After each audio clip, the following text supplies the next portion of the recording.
ঐতিহ্যমণ্ডিত আমতলা সত্ৰৰ যি তিনিদিনীয়া দৌল উৎসৱ হয়, আজি দ্বিতীয় দিনৰে অতি আকৰ্ষণীয় কাৰ্যসূচী।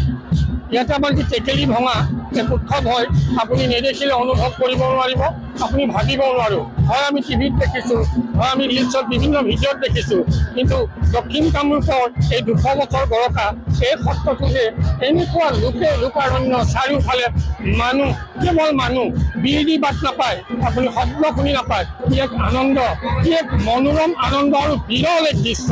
এই সঁচাই আমি আনন্দিত। নিশ্চয় আপোনালোককো ইয়াৰ মাধ্যমত জনাইছোঁ, অহাবাৰ আহিব, প্ৰত্যেকবাৰে এবাৰ হ'লেও ঐতিহ্যমণ্ডিত আমতলা সত্ৰৰ দৌল উৎসৱত অংশগ্ৰহণ কৰিব আৰু আপোনালোকে চাক্ষুষ অকণমান চাই আনন্দ লভিব। এই দৃশ্য চাই সঁচাই ইমান বেছি মানুহ যে মই অনুভৱ কৰিব নোৱাৰোঁ।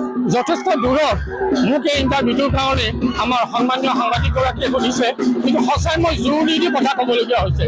ইমান আনন্দ, ল'ৰা ছোৱালী, ডেকা বুঢ়াসকলে পিছত আছে, কিন্তু ইয়াত বিৰি বাট নাপায়, অগণন মানুহ জান হওক। নিশ্চয় কেইবা লাখো আমাৰ লাড়ু বনায় আৰু লাড়ুৰে আপ্যায়ন কৰে। এক 200 বছৰীয়া এক পৰম্পৰা, 200 বছৰৰ এক প্ৰস্তুতি, আৰু সেই প্ৰস্তুতি কমি যোৱা নাই, বৰং বাঢ়ি গৈছে। দৰ্শকৰ সংখ্যাও বাঢ়িছে, ভক্তৰ সংখ্যাও বাঢ়িছে। সঁচাই এক অভাৱনীয় পৰিস্থিতি।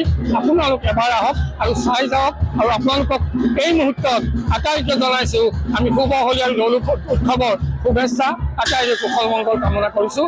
নমস্কাৰ।